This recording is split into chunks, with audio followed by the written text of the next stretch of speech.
¿911? ¿Dónde es su emergencia? Necesito un policía. Operador 602, identifique su emergencia. Hola, hay un accidente en la autopista 28. 911, ¿cuál es su emergencia? 911, ¿Esa es su dirección o la de sus vecinos? 911, ¿cuál es su emergencia? Escúcheme con atención. Presione el pecho con fuerza 30 veces. Cuente en voz alta con él, para que lo haga bien. Cuente en voz alta, vamos. 911, ¿cuál es su emergencia? Por favor, necesito ayuda de inmediato. 911, ¿cuál es su emergencia? 911, ¿cuál es la emergencia? Si quiere que le ayude, tiene que cooperar. ¿Dónde está mamá? ¿Y tu papá está allí? ¿Cuántos años tiene? Ok, tranquila, cariño. ¿Cómo Bien, te cariño, te enviaremos ayuda en este momento. 911, ¿en qué puedo ayudarlo? 911, ¿cuál es su emergencia? 911, ¿cuál es su emergencia? 911, ¿cuál es la emergencia? Debe haber alguien. 911, ¿cuál es su emergencia? ¡Mi esposa no respira! ¡Necesito ayuda! Línea de emergencia. ¡Ayuda! ¡Manden una ambulancia! De acuerdo, enviaremos ayuda. Muy buenos días para todos. Estamos contentos de estar aquí. Para los que no nos conocen, mi nombre es Carlos Hernández. ¿Y tu nombre es? Glenda de Hernández.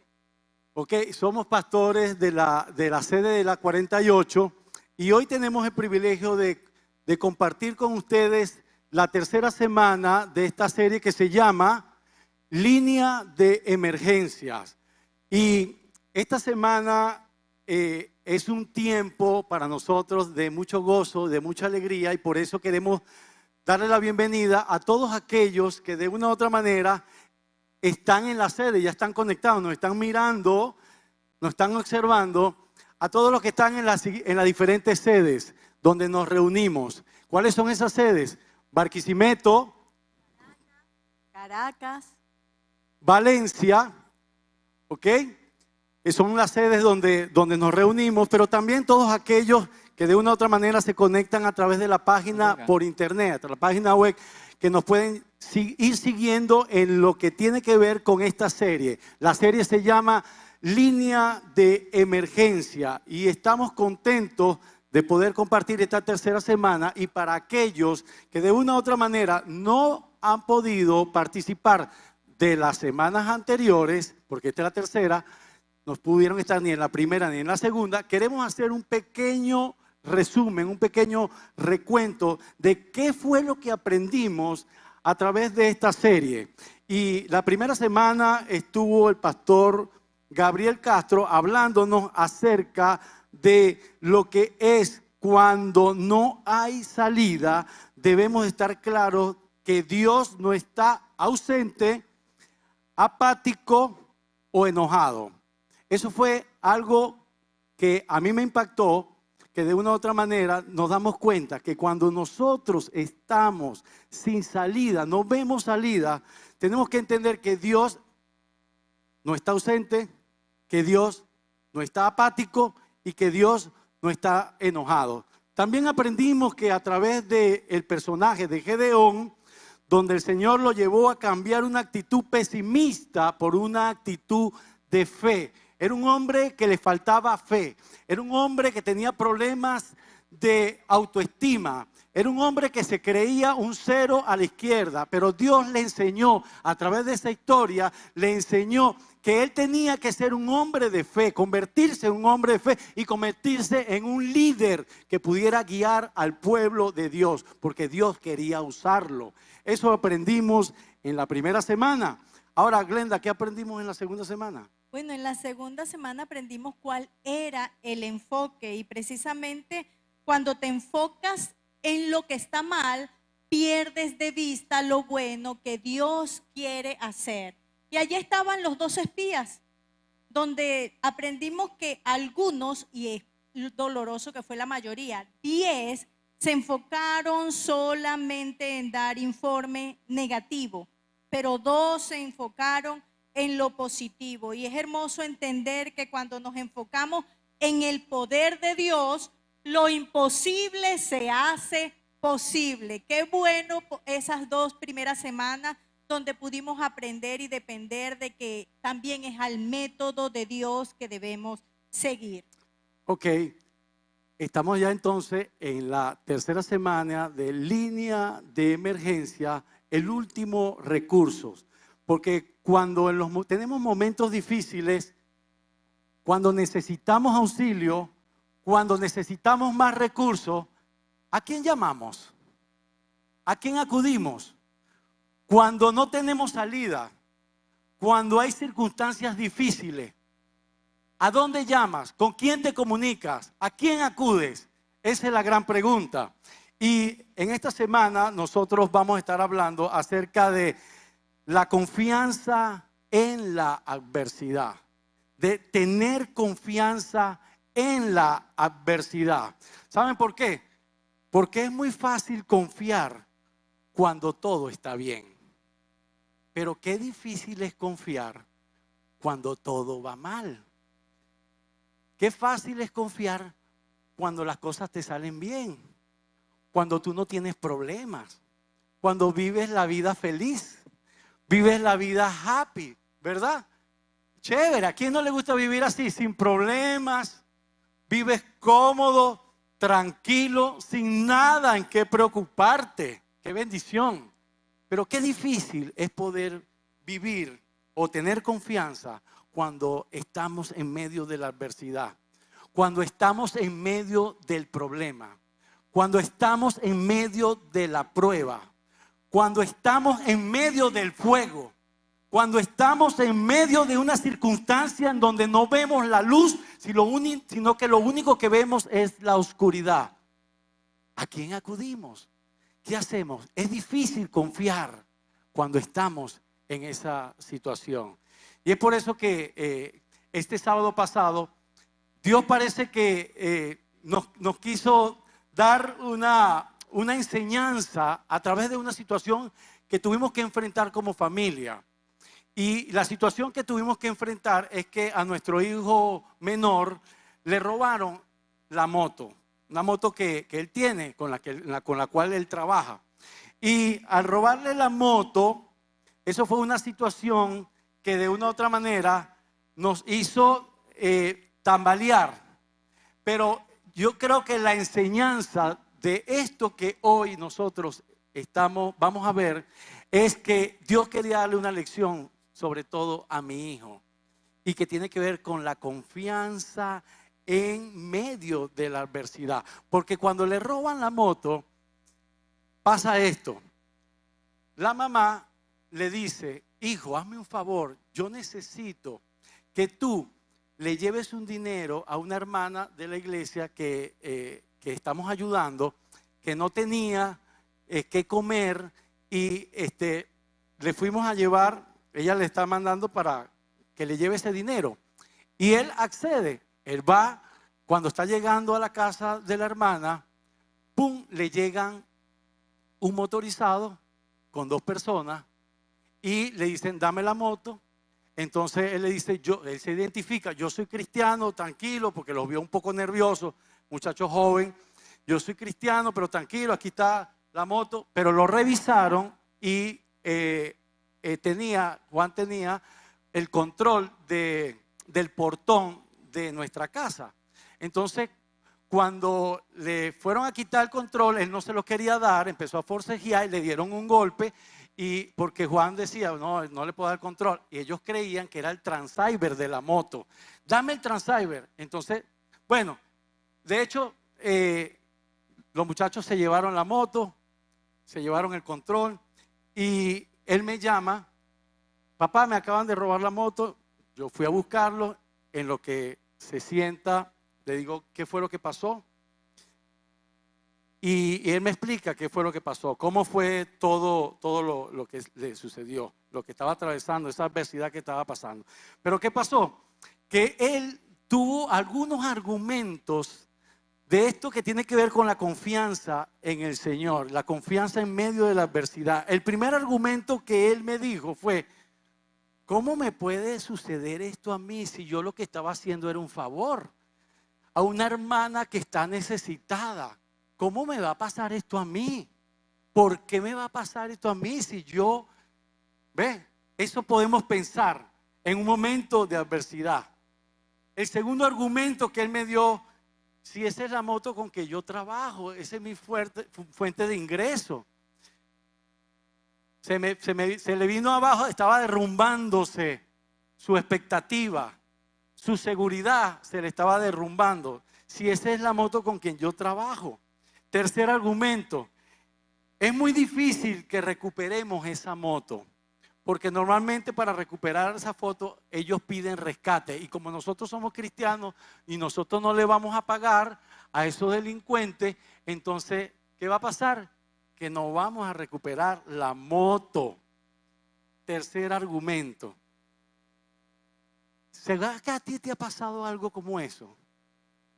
¿Tú has pasado, has imaginado, te has imaginado en alguna situación que te ha pasado? ¿Cómo has reaccionado tú? ¿Qué es lo primero que se te vino a tu mente cuando estuviste pasando por esa prueba? Cuando estuviste pasando por esa situación, ¿qué pensamientos vinieron a ti? Quizás muchos vienen pensamientos de quejas contra Dios. Otros vienen pensamientos de pesimismo.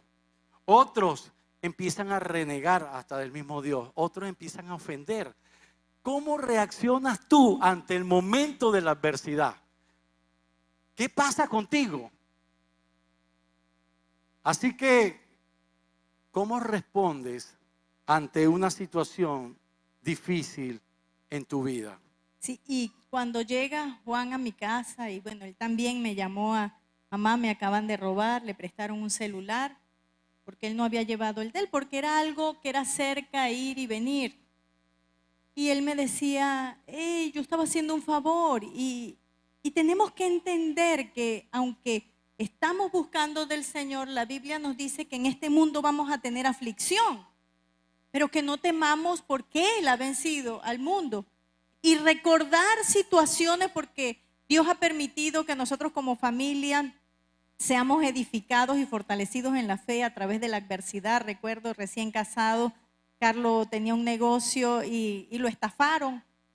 Recuerdo también una vez que se puso a sembrar en sociedad y pedimos un dinero prestado y robaron la siembra, y después quien terminó pagando ese dinero fuimos nosotros, los socios.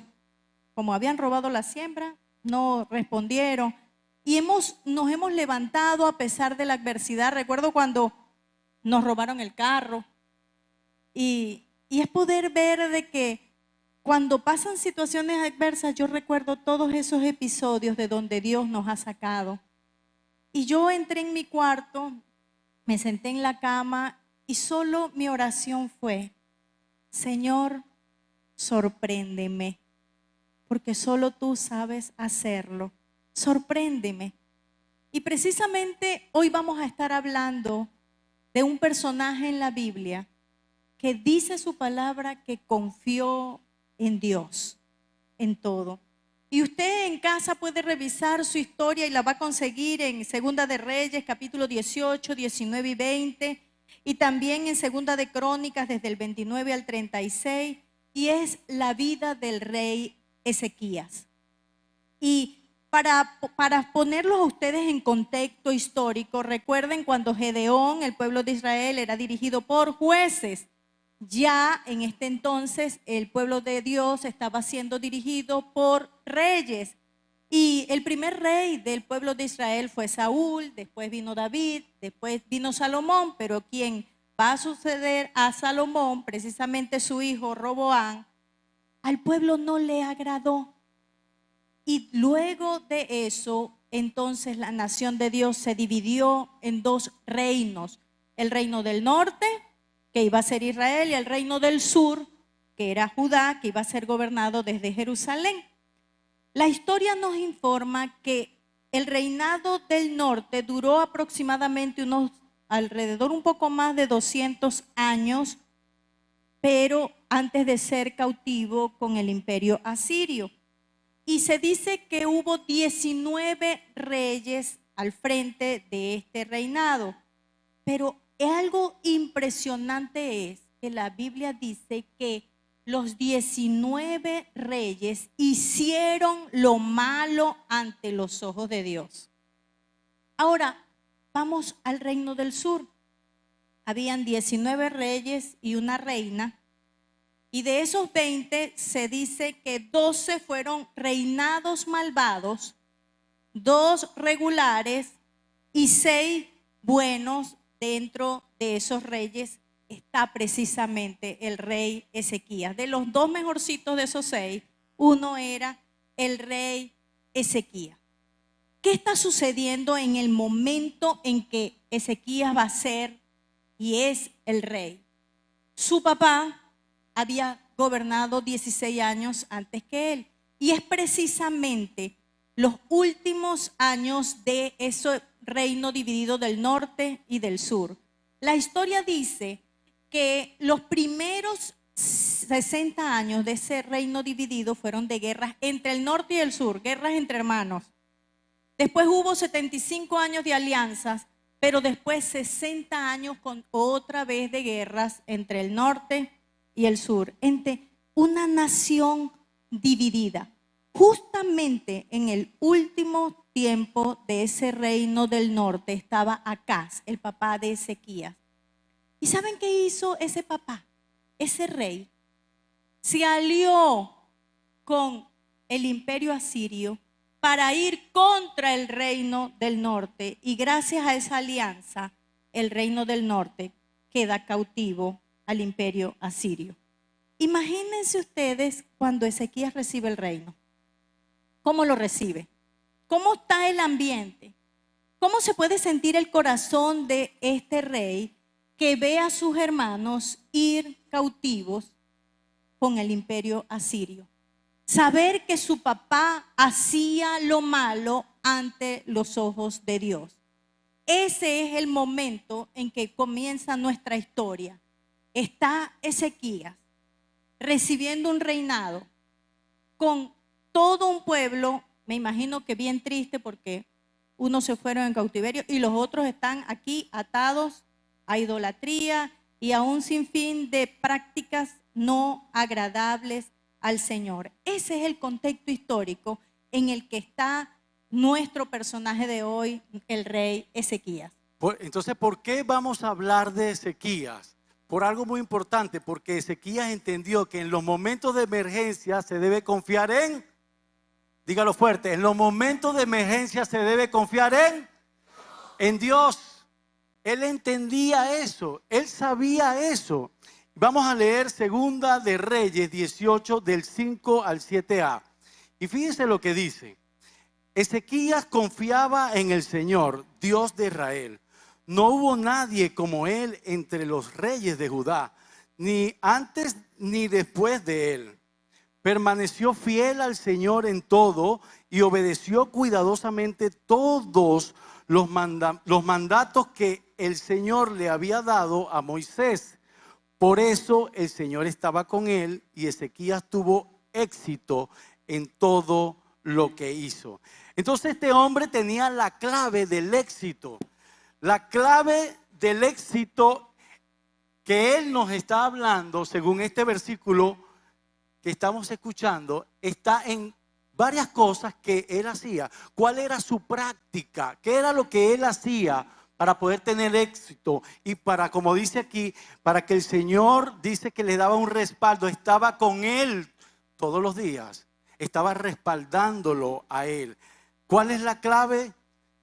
La clave del éxito es que este hombre era un hombre fiel. Fiel en todo, en todas las áreas de su vida, no en algunas áreas de su vida. En todas las áreas de su vida, él era un hombre fiel. Y era un hombre que permaneció obedeciendo y cuidando los mandamientos que Dios le había dado. Eso es muy importante. Eso es una clave muy importante que tú y yo necesitamos tener. Porque en los momentos de emergencia, ¿qué debemos hacer? ¿Qué nos pide el Señor que nosotros hagamos? Número 1, que seamos fieles a Él y que le obedezcamos los mandamientos. Eso es algo que tienes que llevarte, lo que tienes que grabarte, lo que tienes que hacerlo vida en ti. Porque es lo que el Señor espera de cada uno de nosotros. ¿Cuántos desearían tener una confianza inquebrantable como la que este hombre tenía? Pero saben una cosa, que para poder tener ese tipo de confianza debes conocerle bien. ¿A quién?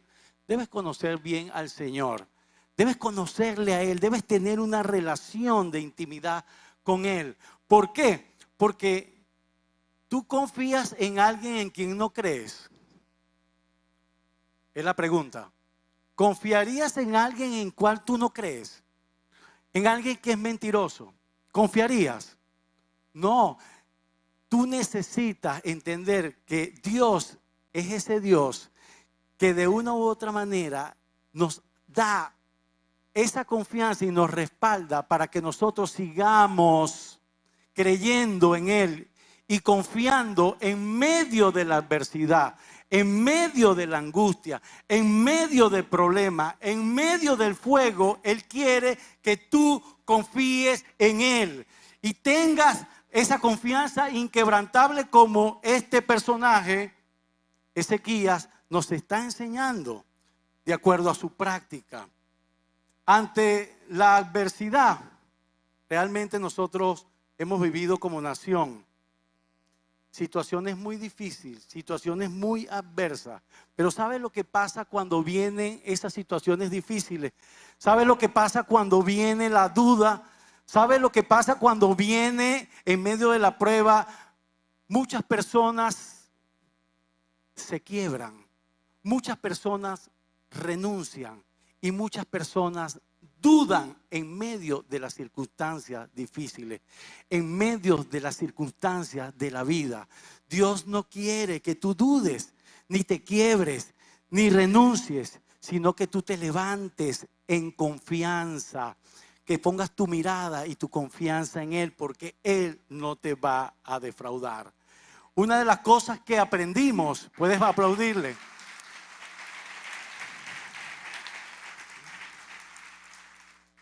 Una de las cosas que aprendimos, en este caso mi hijo, con el robo de la moto, es que no debe dudar, porque él dudó en un momento. Él creyó que no se podía recuperar esa moto. Él dudó, él flaqueó. Y eso nos ayudó a ayudarle a él. ¿Para qué? Para que él entendiera que por encima de del resultado, que si conseguíamos o no conseguíamos la moto, igualito íbamos a seguir confiando en Dios. Amén. Igual íbamos a seguir confiando en Dios. Y en este momento de país, muchos han colocado miradas en el hombre. Y se dice que una de las cosas que están viviendo los venezolanos en este momento es de mucha desesperanza. Y nosotros que hemos sido llamados a ser pacificadores, también tenemos que ir ayudando a nuestra familia, a nuestros vecinos, a confiar en ese Dios eterno y en ese Dios maravilloso. ¿Y cómo ser esa persona que confía en el Señor? Precisamente hoy vamos a ver 3 características de la persona de Ezequías, que nos enseña a ser una persona que confía en Dios. Y lo primero que tenemos como característica de la persona que confía en Dios es que se aparta de lo malo. Ya sabemos que su papá practicó e hizo lo malo ante los ojos de Dios. Y entonces Ezequías tenía que, tengo que apartarme de eso, sé que eso ha traído problemas, es más, ya el reino del norte fue cautivo. Para que no sea cautivo mi reinado, yo tengo que hacer algo. Y lo más importante, él sabía que el enemigo, que el pueblo asirio no se iba a quedar contento, llegará el momento en que también iba contra ellos. Por eso entonces en Segunda de Reyes 4 vemos precisamente lo que él hizo. Él quitó los santuarios paganos, destrozó las columnas sagradas y derribó los postes dedicados a la diosa Acera. Hizo pedazos la serpiente de bronce que Moisés había hecho, porque la gente de Israel seguía ofreciéndole sacrificios. Él dijo, aquí no voy a tener nada que no sea para gloria y honra del Dios Todopoderoso. Y quitó todo, aunque esa serpiente era un símbolo de lo que Dios había hecho para liberarlo. Hoy él dijo, si eso les hace daño, también lo quito. Y eso fue un hombre que se apartó del mal y pudo entender que todo el mal que tuvo el reino del norte precisamente se debía a que estaba apartado de Dios. Ahora la pregunta es, ¿qué altares tenemos en nuestro corazón? ¿Qué ídolos queremos seguir y queremos honrar y le está quitando el lugar al Dios Todopoderoso? Tú puedes preguntarte allí en tu corazón, ¿qué está pasando? ¿Realmente confías en el Señor en medio de la adversidad? Porque toda persona que confía en Dios tiene una dependencia completa en Él. Cuando yo le dije, Señor, sorpréndeme, es porque yo sé que Él es el Dios de lo imposible. Y aunque digan lo que digan, yo le decía, Señor, tú tienes cuidado de mí. Tú eres un Dios que tiene cuidado de mí y de mis hijos. Porque en tus manos están. Pero tú, ¿qué ídolos hay allí en tu corazón? Porque nosotros estamos en una cultura donde aquellos que queremos apartarnos del mal, que estamos queriendo obedecer al Señor, parece como que si fuéramos en una autopista, en un sentido, pero todos los demás van en sentido contrario a nosotros. A veces no se ha sentido usted así como me he sentido yo. La gente como que nos ve raro. ¿Por qué? Porque nosotros como temerosos de Dios, como que aquellos que queremos apartarnos del mal, no tememos de lo que otros digan y de lo que otros hagan. Porque nuestra confianza está en querer hacer lo correcto porque agrada al Señor. Y necesitamos levantarnos en ser hombres y mujeres que se apartan del mal. Te pregunto, ¿tú te permites cosas que no agradan al Señor? Voy a darme un permisito. ¿Te domina algún patrón familiar que no agrada al Señor? Recordemos el testimonio de la hermana. Ella decía, mi familia toda andaba en brujería y en borrachera. Pero yo cuando llegué al Señor me aparté y fui criticado por eso. Pero a veces estamos haciendo cosas de patrones generacionales que no agradan al Señor. Solo tú sabes cuál es ese patrón que pudiera estar obstaculizándote y que te está indicando, en esto no estás haciendo lo bueno. Te estás pareciendo a todos esos reyes que eran malvados. Entonces, en este momento de país, Dios quiere que nosotros como nación nos volvamos a Él y dejemos los ídolos. Si hay algo que me agrada en los grupos que tengo de WhatsApp, de personas aún no comprometidas fielmente con el Señor, que empiezan a quitar su esperanza de organizaciones y empiezan a decir, esto solo Dios puede cambiarlo. Porque no es el PCV, no es la MUC, sino es el Señor el que va a tomar el control de nuestro país, Venezuela. Por eso necesitamos quitar toda idolatría. Necesitamos quitar nuestros ojos en hombre, porque necesitamos apartarnos del mal y colocar nuestra mirada al Señor. Esa es la primera característica de una persona que confía en Dios. Tú estás apartándote del mal, y si hay cosas que trabajar, empieza ya a trabajar en eso. Porque si quieres ser una persona que confía en el Señor, necesitas apartarte de lo malo. Número 2, segunda característica de una persona que confía en Dios es que ora y se rodea de personas con temor a Dios. Y vamos a ver, nuestro personaje bíblico es Ezequías. Y vamos a ver por qué. Vamos a leer en Segunda de Reyes 19, del 1 y 2. Y dice así: cuando el rey Ezequías oyó el informe, vamos a dejarlo hasta allí, vamos a detenernos, porque el rey Ezequías oyó un informe. La pregunta aquí es, ¿qué informe? ¿Qué escuchó? ¿Cuál fue el mensaje que le dieron? ¿Quién le dio ese mensaje? El contexto histórico dice en Segunda de Reyes 18, 19, dice que Senaquerí, rey de Asiria, envió al jefe del Estado Mayor con un mensaje para Ezequías, rey de Judá. Y en el versículo 19 dice: ¿en qué confías que te da tanta seguridad?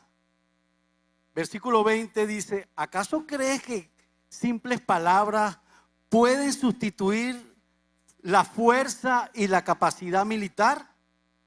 Y el versículo 27 dice: vamos a sitiar esta ciudad y a todos ustedes, y todos ustedes sufrirán. Tendrán tanta hambre y tanta sed que comerán de su propio excremento y beberán de su propia orina. Fíjense las amenazas del rey Senaquerí en contra del reino, ¿verdad? En este caso de Judá y de Ezequías.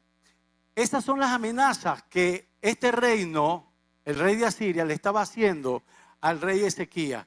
Entonces es cuando leemos, cuando el rey Ezequías oyó el informe, rasgó su ropa, se vistió de tela áspera y entró al templo del Señor.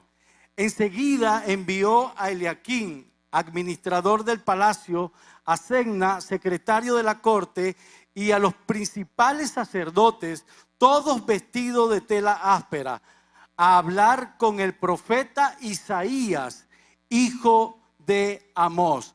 Hablar con el profeta, ¿por qué? Porque el profeta representaba la voz de Dios. Era el que tenía la voz de Dios, era el que representaba a Dios. Y este hombre, este rey Ezequías, lo primero que hizo, fíjese, rasgó sus vestiduras. ¿Y eso qué significa? Significaba indignación por lo que los asirios querían hacer con ellos, por el atropello, porque querían dominarles. Se vistió con ropa y telas ásperas, que era una tela como de saco, ¿ok? Que eso, cuando una persona se vestía con ese tipo de indumentaria, ¿qué quería decir? Quería decir que estaban en duelo y estaban en aflicción. El rey se puso esa ropa diciéndole al pueblo: nosotros estamos en duelo, nosotros estamos en aflicción, nosotros necesitamos buscar de Dios, al hombre de Dios. Por eso es que él entró en el templo, ¿ok? Y buscó de la presencia de Dios. ¿Y qué pasó? Dios le da respuesta a él. Ahora la pregunta es, en esos momentos difíciles, en esos momentos de adversidad, ¿tú buscas a Dios? En esos momentos de angustia, ¿tú buscas el consejo de Dios? En esos momentos de dificultad, ¿tú te reúnes con personas que tienen temor a Dios? Personas que te pueden dar un buen consejo. Tú buscas reunirte con ellos. Tú buscas asociarte con ellos. Tú buscas en ellos el consejo. O simplemente tú confías en tu propia prudencia. Aquí el rey Ezequías nos está enseñando que en momentos de dificultad debemos confiar en el Señor. Sí, para ese momento, ese sábado en la mañana, luego de decir, Señor, aquí estamos y sorpréndenos, es lo que te pedimos, pasamos un mensaje al grupo de pastores y le pedimos oración por Juan para que lo fortaleciera en este momento de aflicción que él tenía y que todo lo que tenía en su cabeza. Y recuerdo que amigas me llamaban y decían que estaban orando y en el grupo de pastores estaban orando y que estaban arrodillados ante la presencia del Señor para que Dios hiciera lo que Él quería y que se iba a hacer. Y nosotros estábamos confiados, pero también estábamos apoyados en un cuerpo, en los pastores, para que precisamente Dios trajera palabra a nuestras vidas y para nuestro hijo. Así que vamos a leer Segunda de Reyes 19 del 5 al 7 y dice así: una vez que los funcionarios del rey Ezequías le dieron a Isaías el mensaje del rey, el profeta respondió: díganle a su amo, esto dice el Señor, no te alteres por ese discurso blasfemo que han pronunciado contra mí los mensajeros del rey de Asiria. Escucha, yo mismo actuaré en su contra y el rey recibirá un mensaje de que lo necesitan en su país. Así que volverá a su tierra donde haré que lo maten a filo de espada. Luego de esto, vuelven a atacar al rey Ezequías con un nuevo mensaje: amenazas, intimidación, burla, una nueva amenaza. ¿Y qué hizo Ezequías?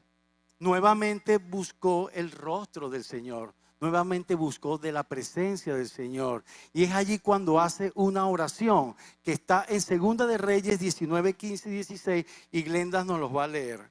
En presencia del Señor, el rey hizo la siguiente oración: oh Señor, Dios de Israel, tú estás entronizado entre los poderosos querubines. Solo tú eres el Dios de todos los reinos de la tierra. Solo tú creaste los cielos y la tierra. Inclínate, oh Señor, y escucha. Abre tus ojos, oh Señor, y mira. Escucha las palabras desafiantes de Sennacherib contra el Dios viviente. Ok, él buscó nuevamente al Señor y hizo una oración con todo su corazón, porque él sabía que la única esperanza que él tenía estaba en Dios, estaba en ese Dios, como dice, ese Dios viviente, el único Dios que está vivo, que reina y reinará para siempre. Amén. Y es por eso que el Señor le dio la respuesta. Y la respuesta la conseguimos en Segunda de Reyes 19, versículos 35 y 36, que Glenda nos va a leer. Esa noche el ángel del Señor fue al campamento asirio y mató a 185,000 soldados. Cuando los asirios que sobrevivieron se despertaron a la mañana siguiente, encontraron cadáveres por todas partes. Entonces Sennacherib, rey de Asiria, levantó campamento y regresó a su propia tierra. Volvió a Nínive, la capital del reino, y allí se quedó. Ok, Dios le dio, porque Él se lo prometió, y Dios lo que promete lo cumple. ¿Qué le dijo? Yo me encargaré de él. Y Dios te dice a ti: yo me encargaré de tus enemigos. Yo me encargaré de tus problemas. Solo confía en mí. Levántate y confía y no dudes de mí, porque yo puedo hacer. Tú no te imaginas, pero tienes que levantarte en oración, buscándole a Él y confiando en Él, porque Dios te dará la victoria. Amén. Dios te dará la victoria. Así como se la dio a Ezequías, Dios te dará la victoria en cualquier situación. Y es por eso que en el testimonio de la moto, ¿cuál fue la resolución? Dios nos dio la victoria porque la moto la pudimos recuperar. ¿Ah? La moto la pudimos recuperar, es un milagro, porque Dios es un hacedor de milagros. No sabemos cómo, no tenemos idea. Usted sabe cómo se siente uno cuando está. Yo me sentía con una impotencia tan grande y yo le decía a mi hijo, no podemos hacer nada. Esas son cosas que pueden pasar. Sabemos que una moto, ahí estás en la calle, hay riesgos que tenemos que correr y eso puede pasar, pero hay que confiar. Así consigamos la moto o no consigamos la moto, igual seguimos confiando en Dios. Amén. Igual no había seguimos manera, confiando en Dios. porque ¿cómo se comunicaban ellos con nosotros si no había celular para que nos llamaran? No había manera. Pero Dios tomó a un hermano que quiere mucho a nuestro hijo y no sabemos cómo logró contactarse con los ladrones y realmente él le hablaba. Usted no sabe con quién se metió con un hijo de Dios y son hijos de pastores. Y nosotros orábamos en nuestra oración, los tres, decíamos que trajera el temor de Dios al corazón de esos muchachos, porque fueron unos muchachos. Y orábamos por ellos y Señor, haz justicia. Y el temor de Dios vino al corazón de esos muchachos. Y en la noche el hermano ya tenía en sus manos la moto y al día siguiente se la entregó a nuestro hijo. El domingo pasado nuestro hijo ya tenía nuevamente la moto en la mano, pero tuvimos que orar y tuvimos que reunirnos con amigos en la fe, con personas temerosas de Dios, a clamarle al Dios vivo. Entonces, la primera característica es, se aparta de lo. La segunda característica, ora y está con personas con temor a Dios. Y la tercera y última característica es diligente y se prepara ante la adversidad. Mira, cuando Senaquerib quería ir contra el pueblo de Israel con esas amenazas, que los asirios estaban dispuestos también a sitiar el pueblo del reino del sur. Entonces él empezó a prepararse estratégicamente. Y mira lo que dice Segunda de Crónicas, el 32, 2 y 4. Vamos, cuando Ezequías se dio cuenta de que Senaquerib también pensaba atacar a Jerusalén, consultó con sus funcionarios y consejeros militares y decidieron bloquear los manantiales fuera de la ciudad. ¿Y qué pasó aquí? Organizaron una gran cuadrilla de trabajadores para cegar los manantiales. Hasta hoy día van al pueblo de Israel a ir a ver el túnel del rey Ezequías. El rey Ezequías hizo un túnel de 520 metros desde un manantial fuera de las murallas de Jerusalén hasta el estanque de Siloé dentro de las murallas. ¿Y qué quería el rey?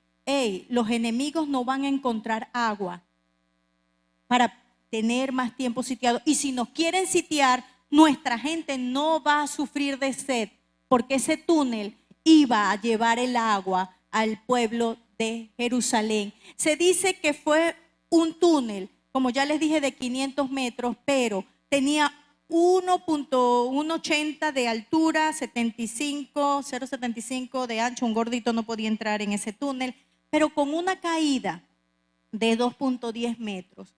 Este hombre hizo esa estrategia militar. El agua no podía faltar allí en su casa, pero no solo eso, pudo reforzar los muros de las ciudades que habían sido en un momento atacadas y también fabricó espadas.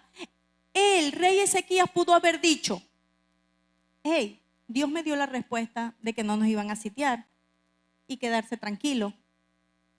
¿Qué estás haciendo tú ante la adversidad que estás sufriendo? ¿Estás siendo diligente? ¿Te estás preparando para ello? ¿Para la adversidad te estás preparando? ¿Para el momento de inflación que estamos viviendo? ¿O quieres seguir viviendo la vida que tenías hace unos años en este momento de inflación? Si tú no haces acomodos en tu vida en el presente, la situación de inflación te puede arropar y drásticamente y negativamente. Entonces necesitamos ser diligentes y prepararnos en medio de la adversidad. Para finalizar, yo quiero darles esta frase, la siguiente: haga todo lo posible para resolver el problema o mejorar la situación. Lo que quede de usted, aunque usted está confiando en Dios, pero lo que le corresponde a usted, usted lo va a hacer. pero también encomienda, atrás por favor, pero también encomienda la situación a Dios en oración y confíe a Él la solución. Es importante. Vamos a hacer todo lo que a nosotros nos corresponde. Necesitamos confiar en Dios en medio de la adversidad.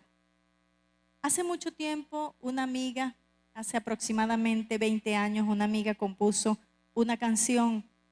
Cuando hubo el robo de la moto, vino a mí esa canción y a Carlos también. Y dijimos que para finalizar esta enseñanza queríamos cantarla. Una canción que dice: confío en ti.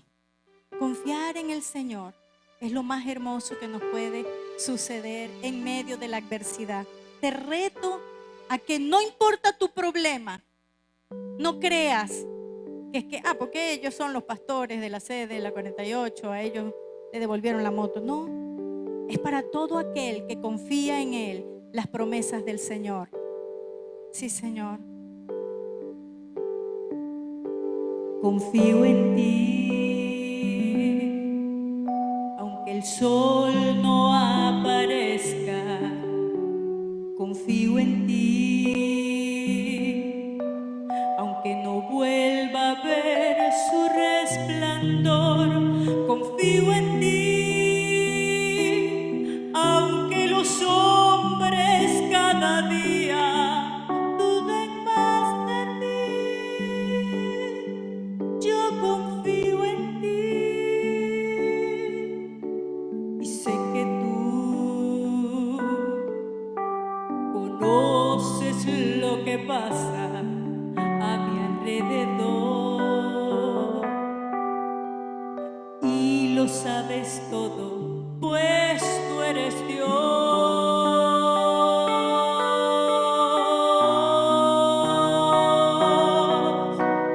El Dios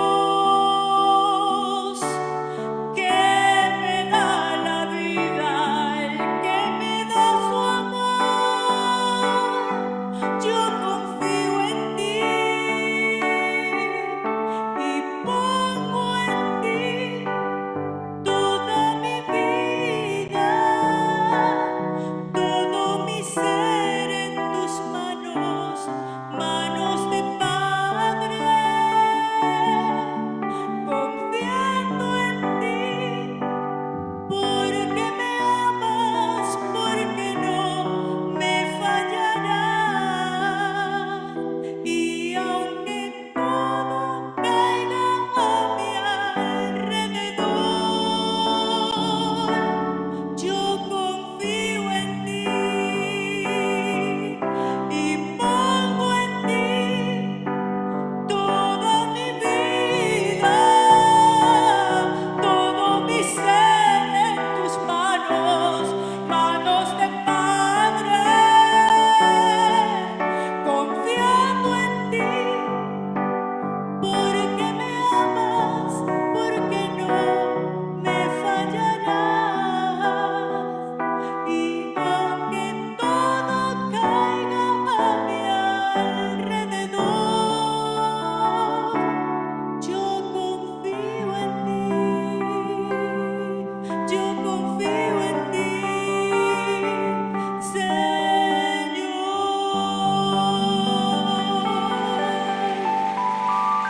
Sí, Señor.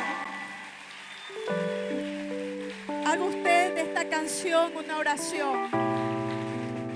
Y yo te invito a que te pongas de pie. Y así como dice esa canción, aunque todo caiga a mi alrededor, confío en ti, Señor. Póngale usted la situación que usted está pasando. Yo no sé cuál es esa situación. Usted sí la conoce y por eso póngala con todo el corazón. Señor, aquí estamos colocando esa adversidad que tenemos, Señor, esa prueba que tenemos ante tu altar. Dígasela a usted. Señor, aquí está mi prueba, esta situación tan adversa. Señor, hoy te decimos, queremos hacerlo agradable a ti. Ayúdanos a quitar todo aquello que nos quita la visión de lo que tú tienes para nosotros, Señor. Señor, permite que yo tenga alianzas con hijos tuyos temerosos de ti y que día a día la comunión íntima contigo crezca, Señor.